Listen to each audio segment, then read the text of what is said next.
ঝিনাইদহে বীরশ্রেষ্ঠ হামিদুর রহমানের নামে নির্মাণাধীন অবস্থায় দীর্ঘদিন পড়ে থাকা ভাস্কর্যটি অপসারণের কাজ শুরু হয়েছে।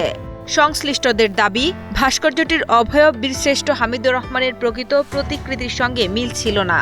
এখানে যে আবক্ষ ভাস্কর্যগুলো ছিল সেইগুলোর সাথে হামিদুর রহমানের যে প্রতিকৃতি এবং যে তার শারীরিক অবয়ব সেগুলো পুঙ্খানুপুঙ্খভাবে ফুটে ওঠেনি।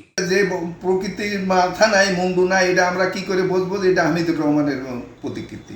আর আমরা মুক্তিযোদ্ধা, এই প্রকল্প যদি বাতিল করা হয় বা করা হয় তাহলে মুক্তিযোদ্ধাদের রক্তের সাথে বেইমানি করা হবে। পাশাপাশি ব্যস্ত মহাসড়কের সংযোগস্থলে এটি সড়ক দুর্ঘটনার ঝুঁকিও তৈরি করেছিল।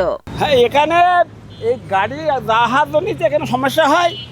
যখন ওদিক থেকে গাড়ি আসে বেশি কিছু দেখা যায় না, বাইরের দিক থেকে যখন গাড়ি এদিকে যায় তখন ওদিকে কোনো কিছু দেখা যায় না, যার ফলে এখানে দুর্ঘটনা ঘটে বেশি। মানে প্রতিদিনই 2-1টা করে অ্যাক্সিডেন্ট হয়। 2019 সালে নির্মাণ শুরু হলেও নকশাগত ত্রুটির কারণে কাজ বন্ধ হয়ে যায় এবং দীর্ঘদিন অবহেলায় পড়ে থাকে। এদিকটা মনে করেন যে ডাইরেক্ট একটা গাড়ি আসলি আর ওদিকটা দুই পাল্লা যে বাস আসতো, গোড়ার সাথে দেখা যাচ্ছে মুখোমুখি বেঁধেছে কোনো সময়, আবার টিরাকে দেখা যাচ্ছে কোনা কান্ট্রি দেখা যাচ্ছে সাইড সুইডিও লেগে গেছে। আসলে এটা একটা অপরিকল্পিত ভাস্কর্য ছিল, যদিও বীরশ্রেষ্ঠ হামিদুর রহমানের ভাস্কর্য ছিল। এটা আমাদের আবেগের জায়গা, তিনি একজন বীরশ্রেষ্ঠ মুক্তিযোদ্ধা, তার ভাস্কর্যটি আসলে একটা অপরিকল্পিতভাবে এখানে স্থাপন করা হয়েছিল। এ বিষয়ে জেলা প্রশাসক মোহাম্মদ নোমান হোসেন জানান, শীঘ্রই শহরের একটি নিরাপদ ও উপযুক্ত স্থানে বীরশ্রেষ্ঠ হামিদুর রহমানের প্রকৃত ও নান্দনিক একটি ভাস্কর্য সসম্মানে পুনরস্থাপন করা হবে। অনেক আগের সিদ্ধান্ত এবং এটা কোনো স্ট্রাকচারই না, পৌরসভা থেকে করছে। এটা যে আদৌ হামিদুর রহমান, বিশিষ্ট হামিদুর রহমানের স্ট্রাকচার, এটা আমরা নিজেরাই জানি না। মানে এরকম বিকৃতিভাবে করছে।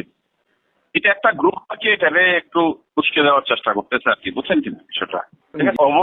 অবশ্যই আমাদের একটা পরিকল্পনা। আমরা আগামী রবিবার আমাদের জানা যে উন্নয়ন সমন্বয় মিটিং এ আমরা ইতিমধ্যে আলোচনা করেছি।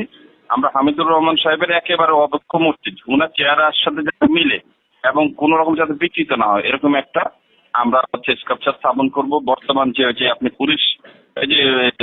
পুলিশের যে বক্সটা আছে, যে শহীদ মিনারের সামনে, এখানে দেখবেন যে একটা গোল চত্বর আছে। গোল চত্বরে আমরা এটা একটা স্থাপন করার একটা নীতিগত সিদ্ধান্ত নিয়েছি ভাই।